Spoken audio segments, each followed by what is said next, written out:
Hi everybody, कैसे हैं आप लोग। आई होप आप सभी लोग अच्छे होंगे, सेफ होंगे एंड मोस्ट इम्पॉर्टेंटली रेगुलरली पढ़ाई भी कर रहे होंगे। This is Ruchika and welcome to my channel. आज हम कंटिन्यू करने जा रहे हैं स्टैट्स का थर्ड चैप्टर है हमारा census and sample methods of collection of data. तो इससे पहले ऑलरेडी हम 2 वीडियोज़ में काफ़ी सारे टॉपिक्स कवर कर चुके हैं। हमने सेंसस और सैम्पल दोनों के ही जो मेथड्स होते हैं, सेंसस मेथड और सैम्पल मेथड, उनको डिटेल में पढ़ लिया है। साथ ही साथ उसके बाद हमने मेथड्स ऑफ सैम्पलिंग पढ़ी कि सैम्पलिंग जब हम करते हैं, सैम्पल चूज़ करते हैं तो उसके क्या क्या मेथड्स हैं। हमने अराउंड 6 मेथड्स पढ़े थे। ठीक है, आज का जो हमारा टॉपिक है, आज हम 2 टॉपिक्स बेसिकली कवर करने वाले हैं। सबसे पहले हम पढ़ेंगे कि सेंसस मेथड और सैम्पल मेथड जो हम ऑलरेडी कवर कर चुके हैं, उनके बीच के डिफरेंसेस क्या क्या हैं। तो बहुत सारे काफ़ी डिफरेंसेस नहीं हैं और बहुत ही बेसिक डिफरेंसेस हैं और ऐसे डिफरेंसेस हैं जो ऑलरेडी आप पढ़ चुके हो।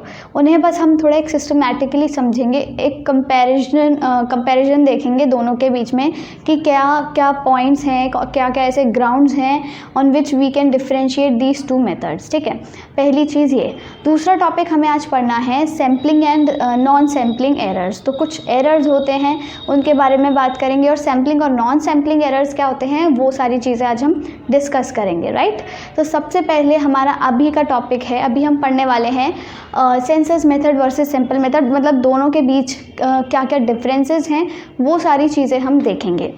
उसके लिए सबसे पहले यहाँ पे हम बेसिस पॉइंट्स लिखेंगे कि किस किस बेसिस पर हम दोनों ही आपके मेथड्स को डिफरेंशिएट कर रहे हैं। ठीक है, ये हो गया आपका बेसिस। उसके बाद यहाँ पर आपका आ जाएगा सेंसस मेथड। ठीक है, ये हो गया आपका सेंसस मेथड और इधर हो जाएगा आपका सैम्पल मेथड। तो दोनों के बीच के ही डिफरेंसेस, पहले हम कुछ पॉइंट्स देखेंगे कि किस पॉइंट के बेसिस पे हम उनको डिफरेंशिएट कर रहे हैं और फिर इस पॉइंट के बेसिस पे क्या क्या डिफरेंस हैं, वो सारी चीज़ें हम यहाँ पे लिखने वाले हैं। तो सबसे पहला आपका पॉइंट आता है, सबसे पहला आपका पॉइंट है कवरेज। ठीक है, अब देखो कवरेज में क्या है, कवरेज से आपको समझ आ रहा है कि क्या क्या कवर करना है। ठीक है, तो सेंसस मेथड और सैम्पल मेथड क्या क्या कवर करते हैं, क्या क्या कवर नहीं करते हैं, ये आप जल्दी से सोचो। ये हम ऑलरेडी पढ़ चुके हैं। देखो सेंसस मेथड में क्या होता है कि हम एक एक बंदे से जाके पूछ रहे हैं इंडिविजुअली हर आइटम से। अगर 100 लोगों पर हमको रिसर्च करनी है, कोई इन्वेस्टिगेशन करनी है, तो पूरे के पूरे 100 लोग से पूछेंगे, एक को भी नहीं छोड़ना है। पर उसी जगह अगर हम सैम्पल मेथड वहाँ यूज़ करें, तो सैम्पल मेथड में क्या करेंगे, उन 100 लोगों की जगह हम कुछ सैम्पल, कुछ लोग निकाल लेंगे। जैसे लेट अस से 20 पीपल हमने चूज़ कर लिए कि इन लोगों पर हम अपनी रिसर्च करेंगे और फिर इन्हीं का जो रिज़ल्ट आएगा हमारी स्टडी का, वो हम एक जनरलाइज्ड स्टेटमेंट दे देंगे। तो सेंसस मेथड में क्या होता है, it includes all items of the population. ठीक है, जो भी आपकी पॉपुलेशन है, पॉपुलेशन मतलब आपका जो भी यूनिवर्स है, सारे आइटम्स उसके कवर करता है। पर सैम्पल मेथड क्या करता है, it covers only a few items of the universe. ठीक है, कुछ ही आपके आइटम्स ये कवर करता है ऑफ द यूनिवर्स। ये सारे ही आइटम्स को कवर नहीं करता, कुछ ही करता है, तो कुछ को छोड़ देता है। तो इसमें क्या है, फर्स्ट डिफरेंस आपका ये हो गया, फर्स्ट डिफरेंस आपका हो गया कवरेज के बेसिस पर। अब सेकंड पॉइंट क्या आता है, सेकंड पॉइंट आपका आता है सूटेबिलिटी, कि कहाँ कहाँ पर ये दोनों ही मेथड्स सूटेबल हैं। तो जो आपका सेंसस मेथड है, देखो सेंसस मेथड के बारे में हमने क्या पढ़ा था कि सेंसस मेथड आपको पता है कि एक एक बंदे से जाके पूछना है। तो देखो अगर आपका जो पॉपुलेशन साइज़ है, यूनिवर्स साइज़ जिस पे आपको स्टडी करनी है, वो बहुत ही ज़्यादा बड़ा होगा, तो इससे प्रॉब्लम होगी। राइट, कि आप एक एक बंदे से जाके कैसे पूछोगे, मतलब बहुत ज़्यादा डिफ़िकल्ट हो जाएगा। पर अगर आपका सैम्पल साइज़ छोटा होगा तो आप क्या करोगे, ईजीली कर सकते हो काम। मतलब अगर 100 लोग हैं तो 100 लोगों में कोई प्रॉब्लम नहीं है, आसानी से जा कर के पूछ सकते हो, तो इतनी कोई बड़ी बात नहीं है। तो यहाँ पर जो आपका पॉपुलेशन होती है, पॉपुलेशन साइज़ कैसा होना चाहिए, पॉपुलेशन साइज़ कैसा होना चाहिए, स्मॉल होना चाहिए। जिससे कि आप आसानी से एक एक बंदे से जा कर के पूछ सको, ठीक है। पॉपुलेशन साइज या फिर universe should be small in number. पर सैम्पल मेथड क्या होता है, सैम्पल मेथड में अब हम बहुत सारे लोगों में से कुछ को निकाल लेते हैं। तो सैम्पल मेथड कहाँ पर सूटेबल होगा, जहाँ पर आपका पॉपुलेशन साइज कैसा होगा, लार्ज होगा। अब देखो इसके पीछे का क्या रीज़न है, आप ये मतलब इमेजिन करो, अगर आपको सिर्फ 10 लोगों पर रिसर्च करनी है, तो अगर आपको 10 लोगों पर रिसर्च करनी होगी तो आप क्या करोगे, मतलब आसानी से एक एक जने से पूछ लोगे, 10 ही तो लोग हैं, कितना टाइम लगेगा और कितने पैसे बर्बाद होंगे, कुछ प्रॉब्लम नहीं आएगी। तो उन 10 लोगों में से अगर आप 2 का सैंपल निकालो, 4 का सैंपल निकालो, तो वो बेवकूफ़ी वाली बात होगी। पर अगर 10 की जगह आपके पास लाखों लोग हैं, तब आप उसमें से सैंपल निकाल लो, तो वो थोड़ी तमीज़ की बात लगती है कि भाई बहुत सारे लोग हैं, हम तो ना सैंपल ले लेते हैं थोड़ा सा, तब स्टडी करते हैं। इसीलिए सैंपल मेथड जनरली यूज़ किया जाता है कब, जब पॉपुलेशन साइज आपका लार्ज होता है, क्योंकि तभी वो थोड़ा सूटेबल है। कम लोग हैं तो आसानी से हम पूछ ही सकते हैं ना, कोई प्रॉब्लम वाली बात नहीं है। इसीलिए सूटेबिलिटी में ये पॉइंट आएगा कि population size should be large when we are using census method, और जब हम ये सैंपल मेथड यूज़ करते हैं तो पॉपुलेशन साइज हमारा स्मॉल होना चाहिए, ठीक है। सॉरी, ये लार्ज होना चाहिए, ये स्मॉल होना चाहिए, ओके। थर्ड आपका पॉइंट क्या आता है, थर्ड पॉइंट है आपका कॉस्ट, ठीक है। कॉस्ट, अब कॉस्ट मतलब कि कितना पैसा लग रहा है आपका, राइट, या फिर कितना वो उसमें आपका पैसा, आपके एफर्ट्स, आपका टाइम, ये सब चीज़ें जा रही हैं। तो अगर हम सेंसस मेथड की बात करें, देखो सेंसस मेथड क्या है, ये ज़्यादा एक्सपेंसिव पड़ता है, इट इज़ मच एक्सपेंसिव, ठीक है। ये मच एक्सपेंसिव होता है, और ये क्या होता है, लेस एक्सपेंसिव होता है। क्यों होता है, क्योंकि देखो सैंपल साइज़ में, हालांकि सैंपल मेथड में हालांकि जो पॉपुलेशन का साइज़ है वो तो बहुत ज़्यादा है, पर हम पूरी पे रिसर्च नहीं कर रहे हैं, हम कुछ ही लोगों को ले रहे हैं। और जब हम कुछ ही लोगों को लेंगे तो फिर क्या होगा, आपका मतलब कम खर्चा होगा। पर सेंसस मेथड में आपको एक एक बंदे से जा कर के पूछना है, हर किसी के पास अपना टाइम, आपके एफर्ट्स लगाने हैं, पैसा लगेगा थोड़ा बहुत, तो इसीलिए ये थोड़ा ज़्यादा एक्सपेंसिव माना जाता है in comparison to your sample method. अब आता है हमारा फोर्थ पॉइंट है एक्यूरेसी। अब आप खुद सोच के बताओ, इन दोनों में से ज़्यादा एक्यूरेट रिजल्ट्स कौन देगा, ठीक है, सेंसस मेथड देगा या फिर सैंपल मेथड देगा। अब क्योंकि सेंसस मेथड में हम हर एक बंदे से जा कर के बात कर रहे हैं, हर आइटम को इन्वॉल्व कर रहे हैं, हर किसी से जांच पड़ताल कर रहे हैं, उससे इन्फॉर्मेशन ले रहे हैं, तो जो जो हम इन्फॉर्मेशन लेंगे वो क्या होगी, ऑफकोर्स एक्यूरेट होगी, रिलायबल होगी। तो यहाँ पर जो रिजल्ट्स होते हैं ना, रिजल्ट्स आर मोर एक्यूरेट, वो ज़्यादा एक्यूरेट मिलते हैं हमको, क्योंकि हम डायरेक्टली उन बंदों से जा कर के पूछ रहे हैं। पर सैंपल मेथड में हम क्या करते हैं, हम लोगों से पूछते तो हैं पर कुछ को छोड़ भी तो देते हैं। हम कुछ लोगों से ही पूछ रहे हैं, ज़्यादा तो हमने छोड़ दिए। 100 में से हम 20 से पूछेंगे, सिर्फ 80 को तो छोड़ दिया। अब वो जो 80 लोग हैं उनके रिजल्ट्स ज़रूरी नहीं है वही हो जो हमने 20 लोगों पे स्टडी करी, थोड़े बहुत मिसमैच हो सकते हैं। पर हम क्या करते हैं, उन्हीं 20 लोगों पे स्टडी करके अपना एक जनरलाइज्ड रिज़ल्ट दे देते हैं। तो ज़रूरी नहीं है कि हर बार या फिर हर केस में वो जो रिज़ल्ट है वो एक्यूरेट हो, रिलायबल हो। तो यहाँ पे जो रिज़ल्ट्स होते हैं ना, वो क्या होते हैं, लेस एक्यूरेट एंड रिलायबल, ठीक है। तो ये हो गया आपका फोर्थ पॉइंट, जिसमें हमने पढ़ा एक्यूरेसी के बेसिस पर हम दोनों को कैसे डिफरेंशिएट कर सकते हैं। फिफ्थ पॉइंट आता है आपका टाइम। अब ये तो ऑब्वियस है कि जब सेंसस मेथड है, एक एक से जा कर के पूछना है, बहुत ज़्यादा टाइम लग जाएगा। तो ये क्या होता है, काफ़ी ज़्यादा टाइम कंज्यूमिंग होता है। ये तो बहुत ही सिंपल सा पॉइंट है, हाँ। और ये क्या है, ये लेस टाइम कंज्यूमिंग होता है, ठीक है। ये तो इजी सा है, क्योंकि सैंपल मेथड में हमें क्या करना है, बस कुछ ही लोगों से ही तो पूछताछ करनी है, बाकी के से तो हमको करनी नहीं है। तो इसीलिए ये लेस टाइम कंज्यूमिंग माना जाता है। सिक्स्थ पॉइंट आपका आता है, सिक्स्थ पॉइंट है आपका nature of items. Nature of items. अब नेचर ऑफ आइटम्स मतलब जो जो आप आइटम इन्वॉल्व कर रहे हो, जहाँ जहाँ पर स्टडी कर रहे हो, उनका नेचर कैसा है। तो देखो सेंसस मेथड की अगर हम बात करें तो आइटम्स कैसे होने चाहिए, items should be diverse in nature.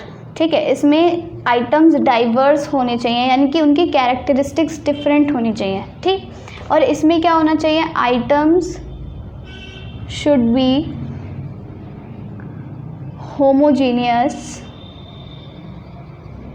In nature. अब इस पॉइंट का मतलब क्या हो गया आपका कि जो ये सेंसस मेथड है, ये हमने क्या बोला था कि कब यूज होता है, जब आपको क्या कहते हैं बहुत सारे लोगों पे स्टडी करनी होती है, आई मीन एक एक इंडिविजुअली स्टडी करनी होती है। ठीक है, तब हम सेंसस मेथड यूज़ करते हैं।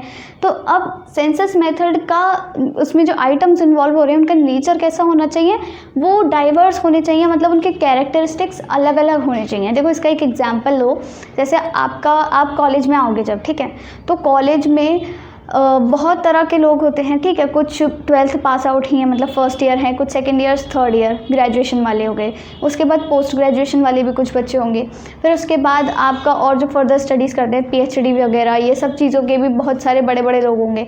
तो अगर आपको बोले कोई कि आपको सिर्फ क्या कहते हैं फर्स्ट ईयर, जो ग्रेजुएशन फर्स्ट ईयर हैं, जो अभी जस्ट 12th पास आउट करके आए हैं, उन पर स्टडी करनी है, और उसमें भी आपको सिर्फ गर्ल्स पे स्टडी करनी है, सिर्फ लड़कियों पर, तब आप कौन सा मेथड यूज़ करोगे, तब आप सैम्पल मेथड यूज़ करोगे। क्यों? क्योंकि आपको पता है आपका जो पॉपुलेशन साइज़ है उसका जो नेचर है वो होमोजीनियस है, सेम है।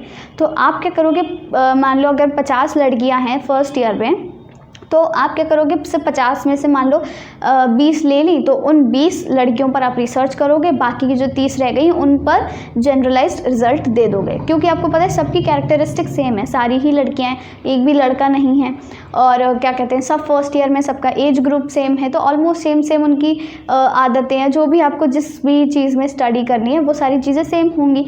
उस टाइम पे आप सैम्पल मेथड यूज़ करोगे। पर अगर मैं बोलूँ कि आपको पूरे कॉलेज की जितने भी स्टूडेंट्स हैं सब पर स्टडी करनी है, या फिर आपको मैं बोलूँ कि आपको सिर्फ गर्ल्स पर स्टडी करनी है, पर आपको हर तरह की लड़कियों पर स्टडी करनी है, फर्स्ट ईयर की, सेकंड ईयर, थर्ड ईयर, फिर उसके बाद जो पोस्ट ग्रेजुएशन कर रहे हैं उसमें फर्स्ट ईयर, सेकंड ईयर, उसके बाद जो PhD कर रहे हैं, तो आपका एज ग्रुप देखो वेरी करेगा। ठीक है, तो अगर मैं आपको बोल रही हूँ कि उनकी हैबिट्स पर स्टडी करनी, तो ऑफकोर्स उनकी हैबिट्स भी वेरी करेंगी, डिफरेंट होंगी, क्योंकि जो फर्स्ट ईयर में जो बच्चे होते हैं वो ज़्यादा से ज़्यादा 17-18 साल के होते हैं। ठीक है, और अगर जो PhD वगैरह के होते हैं वो 26, 27, 28, पोस्ट ग्रेजुएशन में भी 24 हो ही जाता है, 23-24 या फिर 22-23, तो सबकी एज ग्रुप अलग अलग है, एज अलग अलग है, और तो सबकी हैबिट्स भी मतलब वेरी करेंगी। तो इसमें आपका क्या हुआ, डाइवर्स कैरेक्टरिस्टिक्स हैं, डिफरेंट कैरेक्टरिस्टिक्स हैं आपके आइटम्स के। तो अगर आइटम्स के कैरेक्टरिस्टिक्स डिफरेंट हैं, या फिर आपका उसका आइटम का नेचर डाइवर्स है, तब आप सेंसस मेथड यूज़ करोगे। पर अगर आपका जो आइटम्स हैं वो होमोजीनस है, आइडेंटिकल है, सेम है, तब आप उस केस में सैम्पल मेथड यूज़ करोगे। ठीक है, ये तो ऑब्वियस है, क्योंकि सैम्पल मेथड में हम क्या करते हैं, कुछ को निकाल लिया, बाकी सब पे जनरलाइज रिजल्ट दे देंगे, तो एक एक से पूछने की ज़रूरत नहीं, क्योंकि हमें पता है सबकी कैरेक्टरिस्टिक सेम है। पर हम इसमें ऐसा नहीं कर सकते कि कुछ उसे पूछ लें, राइट। तो इसीलिए यहाँ पे ये हो जाएगा 6th पॉइंट आपका, जहाँ पे हमने पढ़ा नेचर ऑफ आइटम्स के बेसिस पर दोनों को कैसे डिफरेंशिएट किया जा सकता है। अब लास्ट पॉइंट आपका आता है वेरिफिकेशन। वेरिफिकेशन में क्या है, देखो जब हम कोई स्टडी करते हैं, हमें पता है कि एरर्स सब जगह एग्जिस्ट करते हैं। ठीक है, गलतियां सबसे होती हैं, इवन हम कोई पढ़ाई करते हैं तब भी हमसे गलती होती है, टीचर पढ़ा रहा होता है तब भी गलती होती है, मैं भी पढ़ाती हूँ, मुझसे भी कुछ ना कुछ गलती हो सकती है। तो जब हम इतने बड़े लेवल पर स्टडी करते हैं तो ऑफकोर्स एरर्स के चांसेस होते हैं, कोई कैलकुलेशन मिस्टेक हो गई, या फिर कोई डेटा में आगे पीछे हो गया, ऊपर नीचे हो गया थोड़ा सा, तो एरर्स के मतलब एरर्स का चांस एग्जिस्ट करता है। तो इसीलिए वेरिफिकेशन भी किया जाता है, दोबारा वेरीफाई किया जाता है कि सारी चीज़ें सही हैं या नहीं। ठीक है, हर चीज़ ऑर्डर में हुई है या नहीं, तमीज़ से हुई है या नहीं, ये सारी चीज़ें। पर अगर हम सेंसस मेथड की बात करें तो वहाँ पर जो वेरिफिकेशन होता है, it is generally not possible. ठीक है, क्यों ये जनरली नॉट पॉसिबल क्यों लिखा है मैंने अभी बताती हूँ। और यहाँ पे सैम्पल मेथड क्या होता है, इट कैन बी वेरीफाइड। यहाँ पर जो आपका डेटा आपने कलेक्ट किया है सैम्पल मेथड से उसको हम वेरीफाई कर सकते हैं, पर इसको नहीं कर सकते हैं क्योंकि सेंसस मेथड में हम एक एक इंसान से जा कर के पूछते हैं। तो अब मान लो लाखों की आप पॉपुलेशन है आपकी, ठीक है, मान लो 1 लाख लोग हैं, आपके आइटम्स 1 लाख हैं, तो एक लाख से मतलब एक एक बंदे से जाकर के आप पूछोगे क्योंकि आप सेंसस मेथड यूज़ कर रहे हो। तो आप जब वेरीफाई करोगे तो दोबारा जाके तो नहीं पूछोगे ना 1 लाख से, उसमें तो बहुत सारा टाइम बहुत सारा मनी चला जाएगा, ऑलरेडी जा चुका है दोबारा जाएगा, बहुत ज़्यादा एफर्ट्स लगेंगे, राइट। उसके भी कोई चांसेस नहीं हो सकता है फिर से कोई थोड़ा सा एरर आ जाए, फिर से लेस एक्यूरेट रिजल्ट्स मिल जाए। तो इसीलिए यहाँ पर जो वेरिफिकेशन होता है ना वो जनरली नॉट पॉसिबल, मतलब पॉसिबल नहीं होता, ठीक है, नहीं करता कोई। पर सैम्पल मेथड में इसीलिए कर लेते हैं क्योंकि यहाँ पे पॉपुलेशन साइज़, मतलब पॉपुलेशन साइज़ तो बड़ा है पर जिस पर स्टडी हम कर रहे हैं वो छोटा है। सैम्पल तो हम इतना सा ही लेते हैं, तो हम दोबारा से चेक कर सकते हैं कि भाई अच्छा ठीक है 10 मान लो 100 लोग हैं, 100 में से हमने 20 जा करके पूछा, या फिर जैसे 1 लाख वाली एग्जांपल लेते हैं, 1 लाख पॉपुलेशन है आपकी, अब हमने लेटेस्ट से हमने 20-30 हज़ार लोग ले लिए, 1 लाख में से 20-30 हज़ार लोग ले लिए, तो उनसे हम एक बार को जाकर के दोबारा पूछ सकते हैं फिर भी कि मतलब क्या क्या प्रॉब्लम आ रही है, जो भी आपके एरर आ रहा है उसको थोड़ा क्लैरिफाई कर सकते हैं। पर इस केस में पॉसिबल नहीं होगा क्योंकि हमको एक एक बंदे से जाकर के पूछना पड़ेगा। इसीलिए यहाँ पर जो डेटा का वेरिफिकेशन होता है it is possible, but when we are using census method it is generally not possible, right. अब आप फटाफट से इसका स्क्रीनशॉट ले सकते हो। ये सारे ही पॉइंट्स बहुत ज़्यादा इंपॉर्टेंट हैं, आपको बस ये चीज़ें याद करनी है, ये चीज़ें अपने आप याद आ जाएंगी। इनमें कोई भी बहुत ज़्यादा बड़ी वाली बात नहीं है, ना समझने वाली बात है, सारी वही चीज़ें हैं जो हम ऑलरेडी पढ़ चुके हैं सेंसस मेथड और सैम्पल मेथड जब हमने डिटेल में पढ़ा था, राइट। अब हम मूव करते हैं हमारे नेक्स्ट टॉपिक पर, स्टैटिस्टिकल एरर्स। तो जब हम कोई स्टडी करते हैं और या फिर कोई इन्वेस्टिगेशन करते हैं, रिसर्च करते हैं, तो उस टाइम पर स्टैटिस्टिकल एरर्स अराइज होना इज़ ऑब्वियस, क्योंकि देखो हर चीज़ में मिस्टेक हो ही जाते हैं। और जब आप इतने बड़े लेवल पर स्टडी कर रहे हो, रिसर्च कर रहे हो, इतना सारा डेटा आप हैंडल कर रहे हो, तो उसमें एरर्स होना तो मतलब ऑब्वियस सी बात है। तो क्या क्या ऐसे स्टैटिस्टिकल एरर्स हैं जो अराइज होते हैं, किस किस वजह से अराइज होते हैं, ये सारी चीज़ें हमें इस टॉपिक में पढ़नी है। तो सबसे पहले तो आपने याद रखना है 2 तरह के स्टैटिस्टिकल एरर्स होते हैं। सबसे पहला है सैम्पलिंग एरर्स, दूसरा है नॉन सैम्पलिंग एरर्स, राइट। तो सबसे पहले हम बात करते हैं हमारा सैम्पलिंग एरर्स की, ठीक है, सैम्पलिंग एरर्स।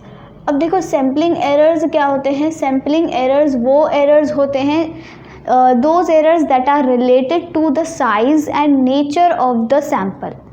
किससे रिलेटेड होते हैं, related to size and nature of the sample, ठीक है, साइज और नेचर से।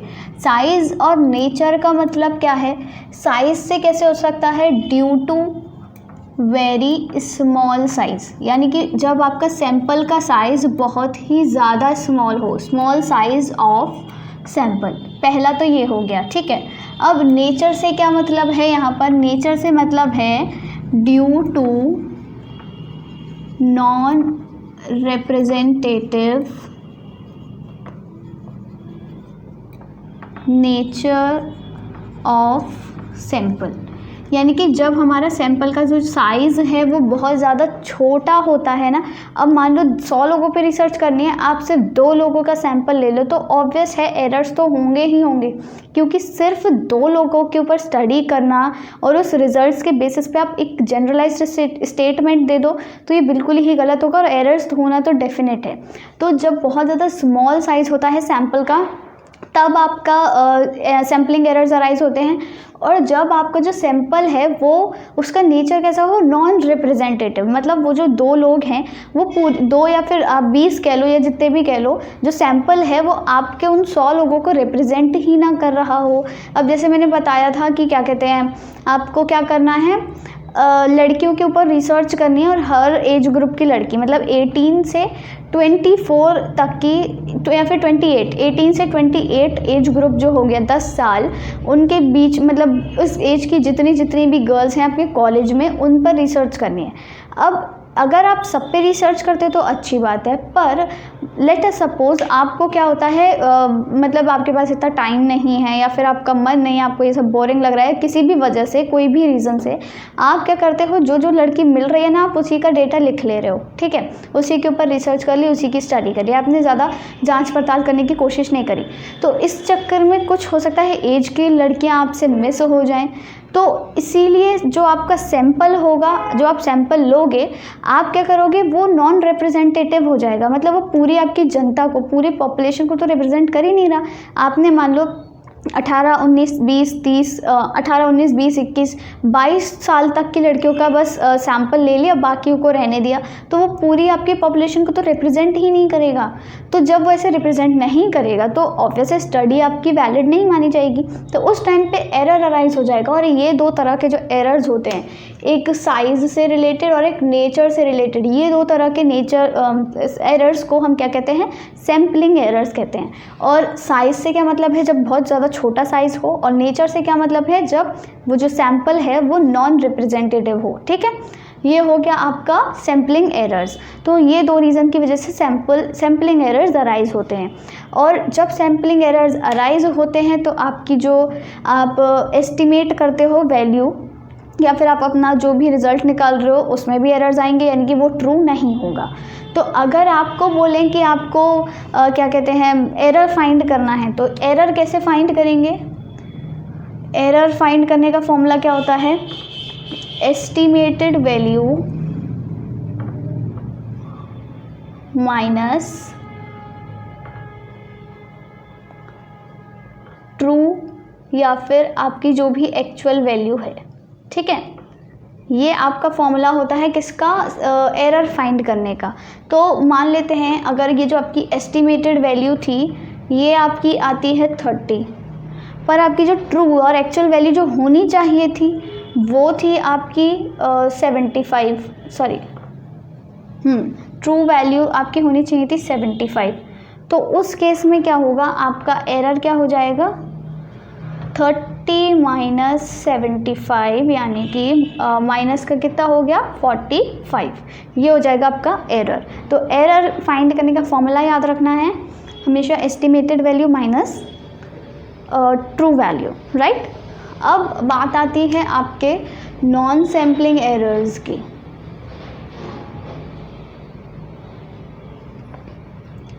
Non sampling